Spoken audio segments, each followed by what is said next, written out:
Hello' বন্ধুসকল, মুকেশ আম্বানীৰ G Esha আম্বানীৰ বিবাহ মুকেশ আম্বানীয়ে খৰচ কৰে 750 কোটি টকা।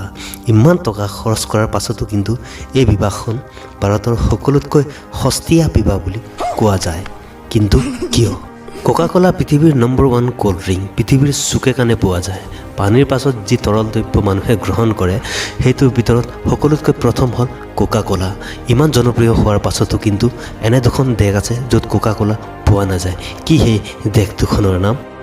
মানুহে জীৱন যাপন কৰিবৰ বাবে প্ৰয়োজনীয় বস্তুৰ ভিতৰত পানী, বিজুলী আৰু গেছ এইকেইটা সকলোতকৈ দৰকাৰী।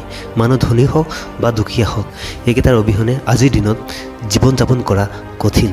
ঠিক তেনে এটা কথা ভাবিয়ে কিজানি এখন দেশত পানী, বিজুলী আৰু গেছ সম্পূৰ্ণৰূপে ফ্ৰী কৰে। সেই দেশখনৰ নাম কি জানেনে? যদি নাজানে এই ভিডিঅ'টো শেষলৈকে চাওক। আজি আমি এই সকলো কথা জানিম এই ভিডিঅ'টোত। নমস্কাৰ বন্ধুসকল, মই যিমানটো নজনা কথা নামৰ চেনেলটোলৈ স্বাগতম, য'ত আমি জানো কিছু নজনা কথা। বন্ধুসকল, ভিডিঅ'টো আৰম্ভ কৰাৰ আগত আপোনালোকে যদি মোৰ চেনেলটো ছাবস্ক্ৰাইব কৰা নাই তেনেহ'লে ছাবস্ক্ৰাইব কৰি লওক।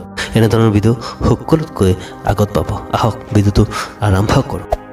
মানুহক জীৱন যাপন কৰিবৰ বাবে প্ৰয়োজনীয় বস্তুৰ ভিতৰত পানী, বিজুলী, গেছ এইকেইটা সকলোতকৈ দৰকাৰী। আমাৰ মাহৰ খৰচৰ ভিতৰত এইকেইটা সকলোতকৈ আগত আহে। কিন্তু কি হ'ব যদি কোৱা হয় যে আজিৰ পৰা পানী, বিজুলী আৰু গেছ সম্পূৰ্ণ ফ্ৰী দিয়া হ'ব সকলোকে? ভাবি চাওক আমাৰ কিমান সুবিধা হ'ব।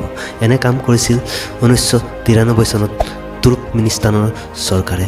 হয়, তুৰ্কমেনিস্তানৰ চৰকাৰে 1993 চনৰ পৰা পানী, বিজুলী আৰু গেছ এই দেশৰ বাসিন্দাসকলক ফ্ৰী দিয়ে। কিন্তু দুখৰ কথা যে 2018 চনৰ পৰা এই নিয়ম তুৰ্কমেনিস্তানৰ চৰকাৰে উঠাই লয় আৰু বৰ্তমান পানী, বিজুলী আৰু গেছৰ বাবদ সেই দেশৰ নাগৰিকসকলে মূল্য দিব লাগে। কিন্তু এই কথা মানিব লাগিব যে 1993 চনৰ পৰা 2018 চনলৈকে তুৰ্কমেনিস্তানৰ চৰকাৰে সেই দেশৰ নাগৰিকক পানী, বিজুলী আৰু গেছ ফ্ৰী দিছিল।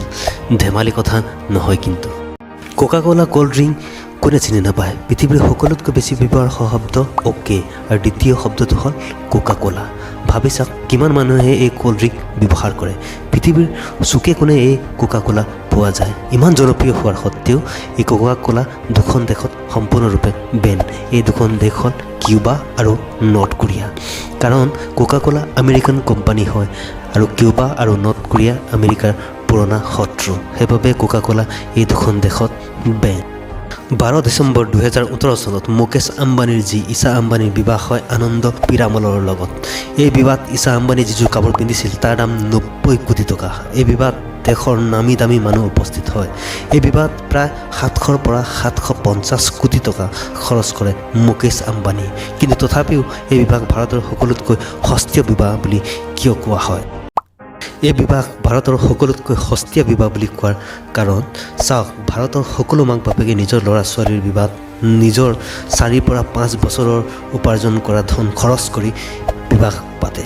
কিন্তু মুকেশ আম্বানীয়ে কেৱল নিজৰ 2 দিনৰ উপাৰ্জন 750 কোটি টকা খৰচ কৰি সেই বিবাহ পাতে। সেইবাবে এই বিবাহক ভাৰতৰ সকলোতকৈ সস্তীয়া বিবাহ বুলি কোৱা হয়। যি কি নহওক বন্ধুসকল, এই ফেক্টকেইটা জানি কেনে পালে কমেণ্ট কৰি জনাব। ভিডিঅ'টো যদি ভাল লাগিলে লাইক কৰক, চেনেলটো ছাবস্ক্ৰাইব কৰিব এনেধৰণৰ ভিডিঅ' চাই থাকিবলৈ। মই লগ পাম এটা নতুন ভিডিঅ'ত। তেতিয়ালৈ নমস্কাৰ, গুড বাই।